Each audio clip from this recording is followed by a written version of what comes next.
systems and put them on your homes or your businesses. Before I begin, there's one thing I'd like to say. Tope Lala is our founder, one of our founders and owners. He's sitting right there, wave.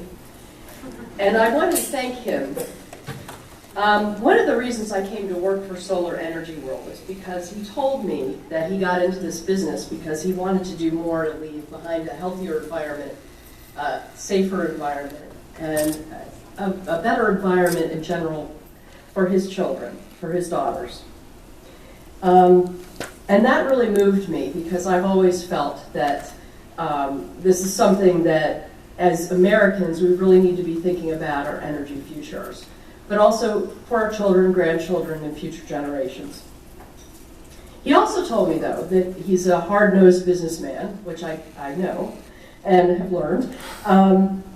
And he wouldn't have gone into this business at all if he didn't realize that it was going to be something that would be good for himself, his family, economically, and the community at large. He knew that the energy costs were going to continue to get larger and larger, and he knew that solar not only reduces a building's carbon footprint, but it's a profitable business investment as well. And in fact, the company building, our headquarters, is powered by solar. And he had that done right away as soon as we moved in there. And we actually save about $6,000 a year on energy costs for the business. And we're recouping almost $150,000 in tax incentives and rebates, and we're earning $16,600 a year from SRECs, which are solar renewable energy credits. And of course, Tope also, his own home is powered by solar as well. So I would like to thank Tope for his leadership in the area of renewable energy adoption in Maryland and his commitment to making the world a better place.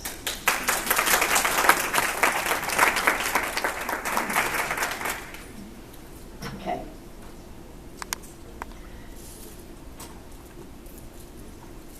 So, of course, there are some men here, and you're perfectly welcome. I just want to make that clear. And you're brave for being out here. But some people ask me, why are we focusing on women in particular? And I felt that we needed some more brand ambassadors out there. Brand ambassadors for solar, if you think of solar as a brand, not just for our company, but for solar energy in general. Women listen to their friends more often when they're trying to figure out about whether they want to buy something or do something. They're more likely to listen to their friends and coworkers than they are to advertisements. And they're 10 times more likely to share their likes on Facebook, for example, than men are. So I believe women can be a force for change, positive change. Next. Another reason, purely from the economic point of view, is that women are actually spending and influencing spending at a higher rate than ever before. They're responsible for $7 trillion in consumer and business spending in the U.S. And we are going to be controlling 2/3 of the consumer wealth over the next decade. Women also make or influence 85% of all purchasing decisions. So it makes sense to talk to women. Next. Now, there have been some studies out. There was a study by the Solar Electric Power Association that found that women expressed a higher concern for the environment. And women also reported that they thought solar and wind are going to play an important part in our country's energy future. 3/4 of the participants, and I have not had any wine, by the way. 78% of all surveyed, and this is men and women both, have said that the financial decisions were made jointly. Next, please. Really interesting study came out by Pew also that found that it doesn't make any difference whether the woman works outside of the home or she's a homemaker. Even if one person is the breadwinner, the woman still has equal say in what gets bought for the household, As a matter of fact, I can tell you that I grew up in a very traditional family. My mother and father married in the 1940s, and she did not work. And my dad was the breadwinner. And if you were to say to my mom, Dad makes all the decisions, right? She would have your head, because that is not how it is in a household. When there are two incomes, now I thought this was really interesting, that even if the woman doesn't make more than the man, 45% of the respondents of this poll said that she actually handles all the family finances.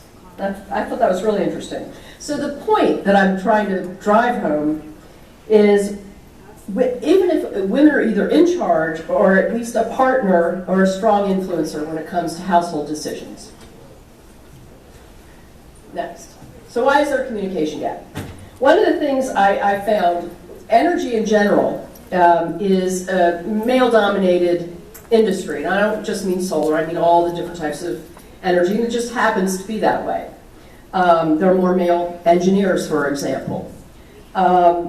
So as a result, a lot of the communications that you see from solar companies and wind companies and others, they will have an environmental message, because they do understand that both men and women care about the environment. But then the rest of it is technobabble, or a bunch of financial stuff that you need a lawyer to be able to understand. And I felt that we weren't addressing the real needs of the entire family. It isn't just the man, as I said, who makes the decisions. So I wanted to reach out to women. And one of the things that I read this focus group that was done online, and the results were kind of interesting. These are actual women that we're talking about when they went shopping for solar energy. And one woman says, most of the information I've seen on the websites, other than a green message, is filled with technical or financial jargon, and it looks like it was written by robots. It's either boring or confusing. Another one said, it's all about how it works, not what it can do for my family.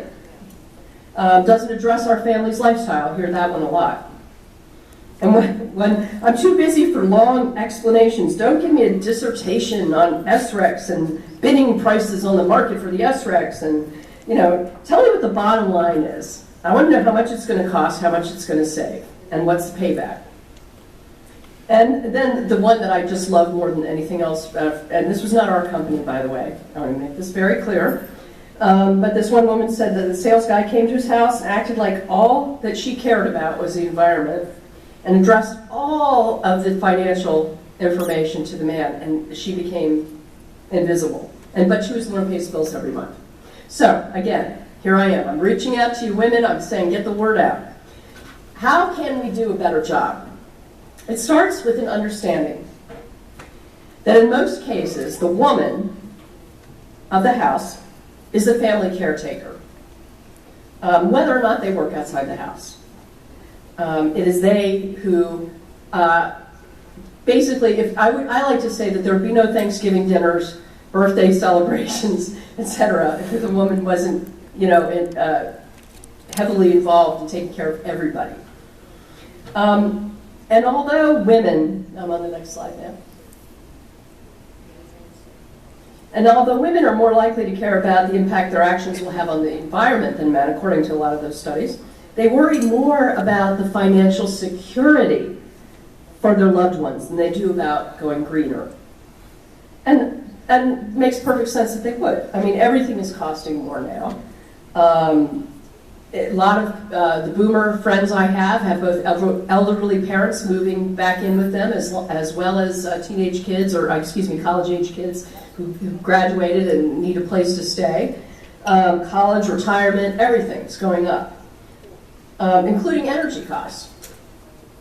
And the bad news is that the energy costs are just going to keep going up. They're going to keep rising. There's no way of getting around that. So, one way to save money on your energy bills is with solar. And the really cool thing about solar is, a lot of people don't realize this, but the return on investment is pretty fast. In 5 years, on average, our customers see 125% return on investment. Some sooner than that, they'll start to see a return on investment sooner. 20 years, 500%. You know, I don't know of any other investments that give you that much of a return on investment that quickly. S&P 500 bonds, 5-year CDs, none of them come close. So if you take one thing away from tonight's event, it should be that solar saves more than the environment. It can help women and their families have a more secure financial future.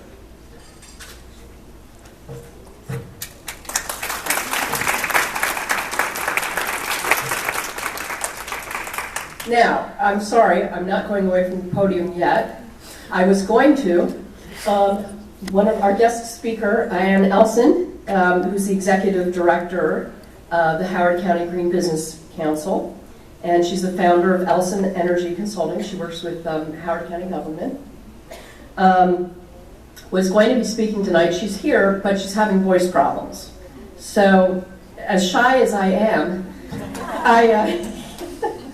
I said, "Oh, don't worry, honey, I'll cover you." So, I want to read what she wrote about, because one of the things I asked the women guest speakers tonight is to talk about not only the business side of solar and what they do from a business perspective, but what it was that attracted them to renewable energy and solar in the first place. So I'm going to read this, pretend it's Ann reading this.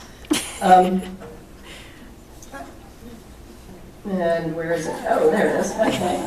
Oh, yes, and she's also going to be, to make it more entertaining. Our narrator? So, this is Ann. I started focusing on renewable energy back in college. As an undergraduate, I took courses in global ecopolitics and realized that energy was a main driver in economic development. But it only worked if it was the appropriate technology. Solar was more advantageous for many developing nations, much more than massive hydroelectric dams. Later, I worked for the State Energy Office on Energy Efficiency and realized that renewables were the logical next step. But programs and funding were lacking until now. When I worked for Montgomery County, I had the opportunity to trailblaze for renewable energy. We make a wind purchase that was the first in the nation to acquire air quality compliance credit for renewable energy from the EPA. We had to have the EPA rewrite the federal regulations to do it.